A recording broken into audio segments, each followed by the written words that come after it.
제가 최근에 읽고 있는 책이 한 권 있습니다. 그 책의 제목은 몽키 마인드라는 책입니다.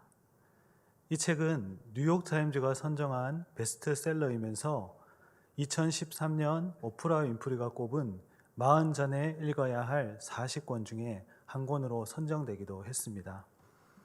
이 책의 부제목이 이렇습니다. 조금 격한 표현인데 이렇게 이야기합니다. 내 마음속 미친 원숭이. 언뜻 보기에는 제목이 왜 이래? 이렇게 말씀하실 수도 있는데 이 책의 부제를 이렇게 표기한 것은 사람들의 이목과 또 사람들의 관심을 끌기 위한 것이 아니라 우리 안에 도사리고 있는 이 불안이라는 감정을 쉬지 않고 나무 사이를 타고 다니는 그 원숭이로 묘사한 것입니다. 불안한 생각은 잘 이루어지지 않는다. 그러나 사람은 어떤 무한 인과관계로 이어지는 이 불안한 생각으로 인해 자멸하게 된다 하는 것이 이 책의 내용입니다. 이 책에서 어떻게 사람이 무한 인과관계에서 불안에 갇히게 되고 불안을 증폭시키면서 사람이 자멸하게 되는가 하는 것을 예를 들어 적어 놓았습니다. 제가 한번 읽어 드리겠습니다. 나는 불안해. 불안해서 집중할 수가 없어. 집중할 수 없어서 직장에서 용서받지 못할 실수를 저지를 테지. 직장에서 용서받지 못할 실수를 저지르니 해고당할 거야. 해고당할 테니 집세를 낼 수도 없을 거고 집세를 낼 수 없을 테니 펜웨이 파크 뒷골목에서 몸을 팔 수밖에 없겠지. 펜웨이 파크 뒷골목에서 몸을 팔 수밖에 없을 테니 에이즈 바이러스에 감염될 거야. 에이즈 바이러스에 감염돼서 에이즈 말기에 이르겠지. 에이즈 말기가 될 테니 외롭고 망신스럽게 죽을 거야. 단 짧은 8문장으로 인생을 표현했습니다. 이 짧은 8문장으로 불안에 대한 비참한 죽음을 우리에게 이야기하고 있습니다. 이 불안감이 얼마나 소모적이며 또 허무한 것임을 우리에게 알려주는 것입니다.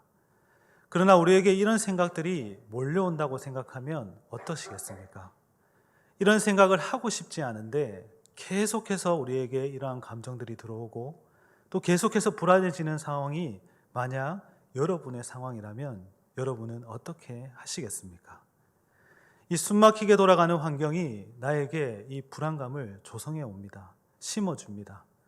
또 이 환경이 해결될 기미가 보이지 않고 지속되어져 간다면 이 불안감은 떨쳐내기가 쉽지 않을 것입니다. 여러분은 오늘 어떤 불안감을 가지고 살아가고 계십니까? 저에게도 불안한 것이 참 많습니다. 그 중에서 저는 저희 아이들에 대한 것에 참 민감하고 조급해하고 불안해합니다. 제가 가장 고민하는 것이 아이들을 아빠로서 어떻게 훌륭하게 키워낼 수 있을까 하는 그 고민을 참 많이 하는 것 같습니다. 여기서 아이들을 잘 키워낼 수 있을까 하는 것은 아이들을 훌륭하게 키운다는 그런 내용이 아닙니다. 어떻게 이 아이들을 신앙 안에서 잘 길러낼 수 있을까? 또 위험천만한 이 세상 가운데서 아이들을 안전하고 건강하게 길러낼 수 있을까 하는 것이 저에게 가장 큰 고민이고 불안이었습니다. 저희 가정에는 아들이 둘이 있습니다. 첫째가 7살이고 둘째가 6살입니다. 우리 아이들이 어렸을 때는 활동량이 그리 많지 않아서 제가 많이 신경을 쓰지 않아도 위험 요소가 그리 많지 않았는데 아이들이 조금씩 커가면서 심하게 장난도 치고 하다 보니까 더 위험한 것들이 너무나 많이 생겨나는 것 같습니다. 하루는 아내와 아이들과 함께 모처럼 가까운 공원에 놀러 갔던 적이 있습니다. 2시간 정도 재미있게 놀고 진짜 즐겁게 놀았습니다. 그리고 차로 돌아오는 길에 그렇게 아이들이 에너지를 많이 소비했음에도 불구하고 가져갔던 그 킥보드를 꼭 타고 와야 되겠답니다. 그래서 신나게 타고 가는데 아이들이 살짝 이 내리막길이 지속되는 부분이 있어서 제가 혹시나 하는 마음에 얘들아 여기서부터는 아빠랑 엄마랑 같이 가자, 천천히 손잡고 가야지 하는데 그 찰나에 이미 아이들이 떠나버렸습니다. 그리고 제가 여러분들 참 잘 아시겠지만 달리기가 그리 빠른 편이 아닙니다. 근데 열심히 아이들을 쫓아갔습니다. 근데 저보다 조금 더 앞에 앞질러 가던 우리 첫째 아이가 바닥에 있는 이 맨홀 뚜껑에 킥보드와 함께 걸리면서 그대로 머리를 곤두박질 쳐버렸습니다. 저도 너무 놀라서 급하게 막 달려갔습니다. 상황이 생각보다 심각했습니다. 아이 머리에서는 피가 나고 있고 아이는 의식을 잃었습니다. 의식 잃은 아이를 보면서 제가 할 수 있는, 제가 알고 있는 방법을 동원해서 응급조치를 다 취했습니다. 그 몇 분이 지나도록 계속 하고 있다가 갑자기 아이가 큰 한숨을 내쉬더니 울음을 터뜨리기 시작했습니다. 그때 한숨이 정말 안도의 한숨을 쉬었습니다. 첫째 아이가 의식이 돌아왔을 때쯤에 제가 많이 아팠지, 어디 보자, 괜찮아, 괜찮아 이렇게 했었어야 되는데 저도 모르게 그만 아빠가 아까 뭐라 그랬어? 이렇게 나와버린 것입니다. 제가 분명히 아이들에게 말했습니다. 내리막길이니까 천천히 가야 돼. 아빠랑 같이 가야지. 이렇게 말을 했는데 이 말을 하고 얼마 지나지 않아서 이 사단이 난 것입니다. 급한 마음에 아이들 데리고 병원으로 갔습니다. 그리고 이제 집으로 돌아와서 제가 이제 다 됐다 하면서 안도의 한숨을 크게 쉬고 소파에 이렇게 앉아 있는데 우리 첫째 아이가 엄마한테 가더니 이런 이야기를 합니다. 엄마, 아까 아빠가 막 뭐라 그랬어? 이렇게 얘기하는 겁니다. 그때 문득 말씀 한 구절이 생각났습니다. 제 머릿속을 스치는 말씀인데 마태복음 10장 36절 말씀입니다. 우리 함께 보겠습니다. 사람의 원수가 자기 집안 식구니라. 잠시나마 이 말씀이 제 마음을 대변해 주는 것 같았습니다. 원수는 아니지만 자녀는 늘 그 부모 아래에서 보호를 받아야 하는 존재이고 또 부모로서는 그 책임을 가지고 아이들을 케어해야 되지 않습니까? 그렇게 살아야 되는 관계이기 때문에 가정은 늘 불안하고 또 그 가정에 있는 아이들은 원수같이 느껴질 때가 있다는 것이죠. 이런 일을 겪어도 우리 아이들은 앞으로도 또다시 험한 장난을 칠 것입니다. 왜 그럴까요? 금방 잊어버리기 때문이죠. 즐겁기 때문에 또다시 이 장난을 칠 것입니다. 그럼 저는 또 이 아이들을 보면서 훈육하고 또 통제하게 될 겁니다. 더 심한 장난을 하다 보면 다치게 될까 봐 불안하니까 자동적으로 제가 또 그런 행동을 하게 될 것 같습니다. 이 책에서는 저자가 자신의 인과관계 문제를 단 8문장의 결과로 우리에게 말하고 있습니다. 그런데 저는 이 사건 하나만 봤을 때 6가지의 문장으로 만들어졌습니다. 내 안에 이 6가지의 불안을 가진 원숭이가 막 정신없이 이리저리 제 마음을 헤집고 다니면서 제 마음을, 이 불안감을 막을 수가 없었습니다. 그러면 그럴수록 제 마음에는 화가 나고 또 소리를 지르게 되는 것입니다. 그런데 생각해 보면 내 안에 불안이 없으면 또 내 안에 조금 더 여유가 있었더라면 그런 상황에서 좀 더 따뜻한 아빠의 모습으로, 좀 더 훌륭한 아빠의 모습으로 큰 소리를 내는 것이 아니라 걱정의 말로 또 먼저 돌봐줄 수 있을 텐데, 봐줄 수 있을 텐데 하는 그런 아쉬움이 남아 있습니다. 여러분, 우리가 이 불안의 원인을 알게 되면 평안해질 수 있을까요? 많은 오해 중의 부분인데 불안을 극복하기 위해서 그 원인을 알면 해소할 수 있다 이렇게 생각합니다. 그런데 그것은 사실이 아닙니다. 우리 사회에는 지금도 현실을 세밀하게 분석하고 또 다양한 방법들이 많이 존재하고 있습니다. 그 중에서도 많은 인기를 얻고 있는 것이 바로 인문학이고 또 생각의 깊이를 담고 있는 것이 바로 철학입니다. 그런데 고통과 불안이 이것을 조금 더 집중하고 이야기하고 있는 부분을 얘기하자면 바로 불교입니다. 이 불교에서는 불안을 어떻게 정리하고 있을까요? 원인을 이렇게 이야기합니다. 탐, 진, 치. 이 3가지를 이야기하면서 삼독이라고 합니다. 탐은 무엇일까요? 욕망을 이야기합니다. 가지고 싶은 집착의 원인이 되는 것을 탐심, 이것을 얘기하는 것입니다. 진은 다른 사람들의 어떤 이야기를 했을 때 분노가 일어나는 그런 화를 이야기하는 것입니다. 그럼 치는 무엇일까요? 이 치는 바로 알지 못하는 어리석음, 즉 무지함을 이야기하는 것입니다. 정리하면 이렇습니다. 불안은 내 안의 욕심과 집착 때문이다. 또 한 가지는 다른 사람들을 너무 의식하기 때문이고 무지하기 때문에 일어난다. 이렇게 이야기하고 있습니다. 그렇다면 이 불안의 원인을 따져보고 규명했으니까 이 해결 방법도 아주 간단하지 않겠습니까? 욕망을 끊어내고요. 남을 과도하게 의식하지 않고요. 그리고 지혜가 생기면 된다. 너무나 간단하고 명료한 답 아닙니까? 그러나 말로는 못할 것이 어디에 있겠습니까? 너무나도 명확한 분석이지만 이것이 가능한가? 또 이것이 말한 것처럼 정말 간단한 문제인가? 라고 했을 때에는 전혀 답을 해줄 수 없다는 이야기입니다.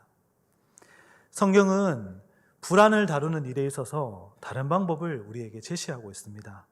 이 불안이 밀려올 때 이례적으로 그 불안을 해소할 수 있는 이 방법보다는 끊임없이 재발하는, 그리고 계속해서 우리의 삶에 도사리고 있는 이 불안을 지속해서 이길 수 있는 방법을 우리에게 가지라고 말씀하고 있습니다. 그 방법을 오늘 예수님의 모습을 통해서 우리에게 보여주고 계십니다. 오늘 말씀의 배경을 살펴보면 예수님이 십자가에서 언제 죽으실지 모르는 그런 불안감이 맴도는 아주 험악한 분위기에 있습니다. 제자들이 보기에도 이번에는 예수님이 무사할 수 없을 것 같다는 그런 불안감이 계속해서 찾아오고 있습니다. 제자들의 장래도 보장할 수 없을 만큼 신변의 위협을 느끼고 있습니다. 이런 제자들을 바라보시면서 예수님이 말씀하십니다. 우리 오늘 말씀 27절 말씀을 함께 보도록 하겠습니다. 함께 읽겠습니다. 평안을 너희에게 끼치노니 곧 나의 평안을 너희에게 주노라.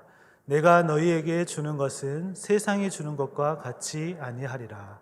너희는 마음에 근심하지도 말고 두려워하지도 말라. 아멘. 예수님 당신이 가지신 평안을 제자들에게 주시겠다 이렇게 말씀하십니다. 평생 간직하고 마음에 누리셨던 그 평안을 지금 공포에 짓눌려 또 불안에 떨고 있는 이 제자들에게 주시겠다고 말씀하고 계십니다. 그렇다면 예수님이 주시겠다고 하시는 이 평안은 어떤 평안이겠습니까? 예수님이 평안을 주시겠다. 그럼 곧장 기도해서 우리가 얻을 수 있는 그 평안을 이야기하는 것일까요? 예수님은 이 평안을 세상이 주는 평안과는 다른 것이다 라고 분명히 얘기하셨습니다. 내가 너희에게 주는 것은 세상이 주는 것과 같이 아니하리라. 예수님께서 주시는 평안은 세상에서 얻을 수 없는 그런 평안이라는 것입니다. 세상이 주는 평안은 외부로부터 오는 평안입니다. 어떤 조건이 갖추어졌을 때 그것이 충족되었을 때 오는 평안입니다. 예를 들면 경제적인 안정을 얻었을 때 우리는 평안함을 느끼지 않습니까? 질병이나 사고가 없는 상태를 우리는 평안하다고 얘기하지 않습니까? 또한 다른 사람들이 나를 칭찬할 때, 나를 세워줄 때, 그럴 때 우리는 평안하고 기쁘다고 이야기합니다. 그런데 이 모든 것은 사실 소극적인 의미에서의 평안입니다. 외부의 어떤 조건이 성립되었을 때 우리에게 다가오는, 우리가 받아들일 수 있는 그런 평안이라는 것입니다. 그런데 이 평안들이 다 사라지게 되면 이 평안은 어떻게 되는 것입니까? 우리에게도 이 평안조차, 우리가 가지고 있던 이 안정감조차 다 사라져버리게 되는 것입니다. 그러나 예수님께서 주시는 평안은 위로부터 오는 평안입니다. 이 평안은 모든 근심과 고난과 불안을 해소해버리시는 그런 평안인 것입니다. 조건이나 상황이 주어져서 평안한 것이 아니라 평안함이 있으시기 때문에 그 어떤 조건도 그 어떤 상황도 지배해버리시는, 그리고 다스릴 수 있는 그런 평안을 얘기하시는 겁니다. 그렇다면 이 평안은 우리가 어떻게 받을 수 있겠습니까? 우리 오늘 말씀 28절 말씀을 함께 보도록 하겠습니다. 28절 말씀 함께 읽겠습니다. 내가 갔다가 너희에게로 온다 하는 말을 너희가 들었나니 나를 사랑하였더라면 내가 아버지께로 감을 기뻐하였으리라. 아버지는 나보다 크심이라. 아멘. 내가 아버지께로 감을, 아버지는 나보다 크심이라 이렇게 얘기하셨습니다. 이 평안은 나보다 크신 하나님께 더 가까이 나아갈 때 주어진다고 말씀하십니다. 여러분, 우리가 우리의 문제가 아무리 크다고 할지라도 하나님께로 나아가면 그 문제는 더 이상 문제가 되지 않습니다. 그분은 우리보다 크신 하나님이십니다. 우리가 가진 문제보다 더 크신 분이십니다. 우리보다 더 큰 하나님이, 그 하나님 앞에 우리가 가까이 가는 것, 예수님 당신이 이 평생 가운데 누리셨던 이 평안에 유지하셨던 비결이고 방법이었습니다. 불안은 살아가면서 누구나 어느 때든지 느낄 수 있는 그런 감정입니다. 각종 스트레스나 위험, 그리고 새로운 환경, 이 고통 등이 예상되는 상황이나 예기치 못한 일이 일어날 수 있는 상황에서 쉽게 느껴질 수 있는 그런 감정이라는 것입니다. 그러나 그때 필요한 것이 있다면 바로 나를 향한 왜곡된 시선들은 걷어들이고 하나님께 시선을 돌리는 것입니다. 하나님 앞으로 가까이, 조금 더 가까이 우리가 나아가는 것입니다. 그럴 때 우리는 예수님께서 말씀하셨던 불안 가운데도 함께 하셨던 그 평안이 우리의 삶에도 함께 임하실 줄 믿습니다. 또한 예수님의 평안은 믿음을 요구하십니다. 바로 확실한 믿음입니다. 우리 오늘 말씀 27절 말씀을 한 번 더 보도록 하겠습니다. 함께 읽겠습니다. 평안을 너희에게 끼치노니 곧 나의 평안을 너희에게 주노라. 내가 너희에게 주는 것은 세상이 주는 것과 같지 아니하니라. 너희는 마음에 근심하지도 말고 두려워하지도 말라. 아멘. 예수님은 평안을 너희에게 주노라 이 말씀을 하시면서 동시에 어떤 말씀을 하셨습니까? 마음에 근심하지도 말고 두려워하지도 말라 말씀하셨습니다. 근심과 두려움, 이것은 언제 우리에게 오는 것입니까? 불확실할 때, 불안할 때 우리에게 찾아오는 것입니다. 예수님이 말씀하시는 평안은 마음의 근심과 두려움을 깨트리는 평안입니다. 스데반이 많은 사람들 앞에서 복음을 전하다가 순교한 이야기를 우리는 너무나 잘 알고 있지 않습니까? 그 장면을 보시면 아주 놀라울 정도로 스데반이 마음의 평안을 얻고 마음의 근심과 두려움을 이겨내는 그것을 보여주고 있습니다. 우리 사도행전 6장 15절 말씀입니다. 함께 보겠습니다. 공회 중에 앉은 사람들이 다 스데반을 주목하여 보니 그 얼굴이 천사의 얼굴과 같더라. 아멘. 복음을 전하다가 유대인들에게 미움을 받았습니다. 스데반의 설교를 들으며 마음에 찔려서 회개를 해야 되는데 오히려 어떻게 하고 있습니까? 오히려 제사장들과 또 서기관들이 또 바리새인들이 진리를 말하는 이 스데반을 이를 갈며 죽이려 했습니다. 그때 그들의 살기 등등함에 위협을 느끼지 않았을까요? 그 상황 가운데 어떻게 사람이 마음의 평안을 얻을 수 있을까요? 그 중압감의 스트레스가 굉장하지 않았겠습니까? 그런데 스데반의 얼굴이 어떻다고 이야기합니까?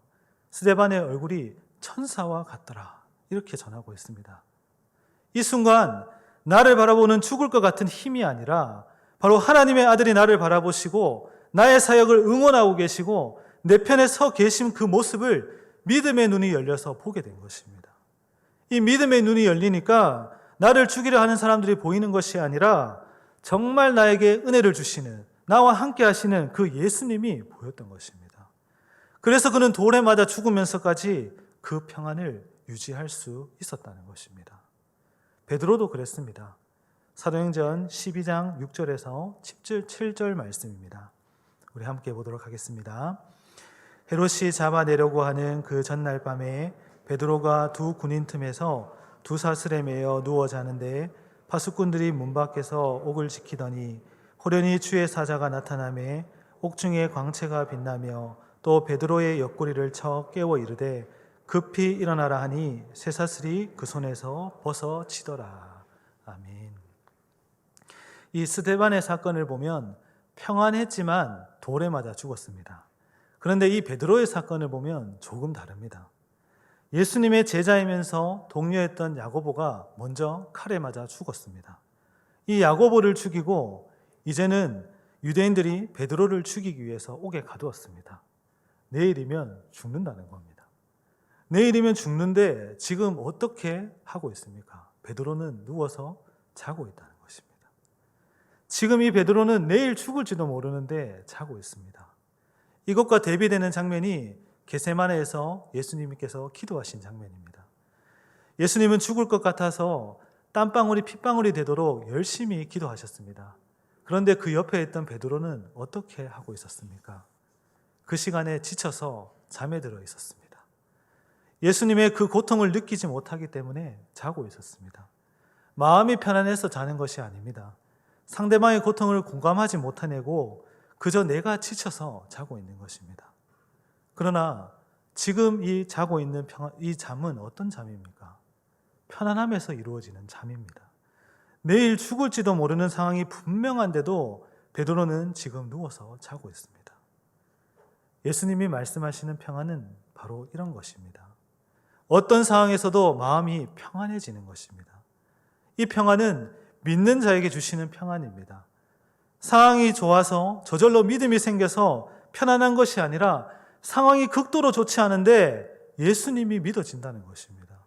그분이 나에게 평안을 주심을 믿어지고 또 그 순간 우리가 그것을 선언함으로 인해서 그 평안을 받아들이는 것입니다. 이 평안은 세상이 줄 수 없습니다. 그래서 믿음이 확실할 때 들어오는 평안이라는 것입니다. 그러나 예수님을 믿지 않아도 믿음이 확실하면 우리는 평안할 수 있어요. 하지만 불안이 가득하고 불안에 대한 문제가 여전히 전속하고 그 속에 나는 여전히 존재하는데 그럼에도 불구하고 평안을 얻으려면 이 예수님에 대한 확실한 믿음을 요구하신다는 것입니다. 예수님의 평안은 내 삶의 환경을 또는 내 개인적인 마음을 바꾸어 주시고 지켜주시고 인도해 주시고 보호해 주시는 그런 평안입니다. 그래서 스데반은 이 평안이 깨지지 않았습니다. 내일 죽을지도 모르는 베드로였지만 이것을 하나님의 뜻으로 받아들여야지 죽음의 공포보다 더 큰 하나님의 뜻으로 그런 믿음으로 받아들였습니다. 그랬더니 그 상황 중에서도 편하게 잠을 청했습니다. 사도 바울은 감옥에 갇혀서 옥에서 고문을 당하고 사도 바울도 내일 죽을지도 모르는 그런 상황이었습니다. 여기까지가 내 마지막 선교구나. 하나님이 나를 여기까지 쓰셨구나. 하나님 감사합니다. 하나님 감사합니다. 이렇게 기도하며 찬양을 올려드렸습니다. 그때 평안이 찾아왔습니다. 환경이 좋아져서 오는 평안은 누구나 다 할 수 있는 것입니다. 그러나 극심한 고통과 스트레스에서 오는 이 평안은 예수를 믿을 때만 가능한 것입니다. 믿어질 때만 우리에게 이루어지시는 것입니다. 어떤 환경에서도 평안을 주시는 예수님이 믿어질 때 그때 오는 평안은 따로 있습니다. 그런데 이것은 믿는 자에게 주어지는 특권입니다. 우리 모두에게 이 권한이 있습니다. 그런데 중요한 것은 이 권한을 우리가 사용하느냐 하지 않느냐 하는 것을 우리가 선택해야 한다는 것입니다. 예수님도 말씀하셨습니다. 하나님을 믿으니 나를 믿으라. 이때 제자들은 부활하신 예수님을 만나고 나서 믿음이 생겨났습니다. 그전에는 예수님이 그렇게 얘기를 하셨는데도 두려움에 그리고 불안함에 떨었습니다. 그래서 베드로도 예수님을 3번씩이나 부인하고 제자들도 십자가를 예수님께서 치고 가실 때 뿔뿔이 다 흩어져서 보고만 있었습니다. 그러나 부활하신 예수님을 만나고 나서는 어떻게 되었습니까? 이 죽음이라는 공포 앞에서 두려움 앞에서 엄청난 핍박 앞에서도 물러서지 않고 제자들은 평안함을 유지했습니다. 예수님은 나에게 평안을 주시는 분이라는 그 믿음을 가지고 죽음을 이기신 능력을 믿을 때 그 평안이 오늘 저와 여러분들에게도 함께 하실 줄 믿습니다. 그래서 부활에 대한 믿음이 얼마나 중요한 것인지 모릅니다. 죽음보다 강한 삶, 죽음을 이기는 능력, 그리고 돌에 맞아 죽더라도 나는 하나님 앞에 설 수 있고 순교의 칼에 맞아 죽더라도 나는 천국에 갈 수 있고 내가 이 땅에 고난을 당하더라도 하나님의 자녀로서 은혜와 복을 누릴 수 있다는 그 확실한 믿음으로 우리가 살아간다면 내 안에 도사리고 있는 이 불안감이라는 존재를 예수님의 평안으로 제압해 버리실 것입니다. 우리 성도님들 중에 제가 가끔 전화신방을 하다 보면 여전히 이 상황이 너무나 힘든데도 이 힘든 일을 많이 겪고 있음에도 불구하고 저에게 이런 얘기를 하십니다. 내 마음이 너무 편안합니다. 요즘 난 그렇게도 힘든데 기도하다 보면 그리고 말씀 듣다 보면 그리고 찬양하다 보면 정말 내 마음이 잔잔해집니다. 평안해집니다. 고요함을 느낍니다. 라고 이런 말씀을 하십니다. 그분들은 정말 예수님을 믿고 계시는 겁니다. 예수님이 평안해 주심을 믿는다는 것입니다. 그래서 그 말씀과 기도와 찬양 가운데 주신 평안을 들고 이 세상 가운데 맞서고 계시는 겁니다. 이 인간의 심리가 무너지는 타이밍이 있습니다. 운동선수들도 이 중요한 경기를 앞뒀을 때 가장 중요시 여기는 것이 마음의 안정을 찾는 것입니다. 왜냐하면 0.12초 차이로 승부가 결정되는 그런 경기일수록 더 그렇습니다. 내가 4년 그리고 5년, 10년을 그렇게 준비했는데 이 0.1초라는 그 찰나의 순간 때문에 내 인생이 바뀌어질 수 있다면 얼마나 불안하겠습니까? 그래서 선수들은 운동만 연습하지 않습니다. 마음의 평안을 찾는 법을 계속해서 훈련하고 계속해서 찾아나갑니다. 그것이 성공해야 경기에서 좋은 실력을 발휘할 수 있기 때문입니다. 우리가 우리의 삶을 잘 살아낼 수 있는 훈련 중에 한 가지도 바로 우리 마음을 잘 다스려내는 것입니다. 그래서 성경에 보면 아무것도 염려하지 말고 모든 일에 기도와 간구로 너희 구할 것을 감사함으로 하나님께 아뢰라. 그리하면 모든 지각에 뛰어나신 하나님의 평강이 너희 마음과 생각을 지키시리라, 이렇게 말씀하십니다. 마음을 다스리는 것, 어떤 환경 속에서도 감사하며 사는 믿음, 이 믿음이 우리를 다스려냅니다. 사도 바울도 이렇게 얘기했습니다. 내가 비천에 처할 줄도 알고 풍부에 처할 줄도 안다. 이것을 이야기하면서 사도 바울은 인생의 비결 한 가지를 배웠습니다. 그것은 내게 능력 주시는 자 안에서 내가 모든 것을 할 수 있느니라. 어떤 상황에서도 평안이 있으면 그 다음에는 해낼 수 있다는 것입니다. 그래서 우리가 이 예배의 자리가 가장 복된 장소인 것입니다. 이 예배는 하나님의 임재와 평화가 임하는 시간이고, 우리가 찬양을 부르고 우리가 찬양을 들을 때 우리에게 평화가 찾아오고, 기도할 때 하나님이 주신 평안이 우리와 함께 하십니다. 의지와 노력과 애씀도 평안을 만들어낼 수 있습니다. 그러나 그것은 내가 만들어내는 평안의 한계치를 넘어서질 못합니다. 그러나 하나님의 임재 가운데 오는 평안은 내 한계치를 훨씬 더 뛰어넘을 수 있는 그런 세상에서 질 수 없는 그런 평안을 우리에게 허락하십니다. 이것은 믿는 자들, 하나님을 믿는 사람이 얻는 것입니다. 또 구하는 사람이 받는 것입니다. 우리 모든 성도님들 삶 속에 불안의 요인이 있지 않습니까? 이 모든 불안, 그리고 잠 못 들게 만드는 그런 불안이 이제는 평안하게 잠들고 싶은 그런 평안이 되려면 여러분들이 예수님을 더 확실하게 믿으시기를 바랍니다. 확실하게 따라가시기를 바랍니다. 죽음을 이기신 예수님, 불안을 이기신 예수님, 어떤 환경 속에서도 나를 지키시는 예수님, 이 믿음이 우리의 어떤 환경도, 어떤 상황도, 어떤 불안도 그 과정에서 평안함으로 우리를 인도해 내실 것입니다. 우리 함께 기도하겠습니다. 하나님 감사합니다. 예수님은 죽음을 앞둔 불안감에도 요동하지 않으시고 불안에 떨고 있는 제자들에게 평안을 주시겠다 말씀하셨습니다. 이 평안은 하나님께로 나아가는 자, 확실한 믿음을 가질 때 얻게 되는 하나님의 선물인 줄로 믿습니다. 어떠한 환경과 두려움과 불안 속에서도 내가 가진 힘으로 평안을 찾으려고 했던 나의 아집과 고집과 생각을 이제는 내려놓게 하시고 아무것도 할 수 없는 존재임을 고백하며 나의 모든 것을 하나님께로 돌리는 회개를 통해 하나님이 주시는 평안을 얻게 하여 주옵소서. 우리의 형편이 어떠하든지 주님을 확실하게 믿게 하여 주시고 믿음이 필요할 때 주님께 나아가며 예배하며 기도하며 주님 주시는 힘으로 우리의 삶을 살아가도록 인도하여 주시옵소서. 모든 말씀 예수님의 이름으로 기도드립니다. 아멘.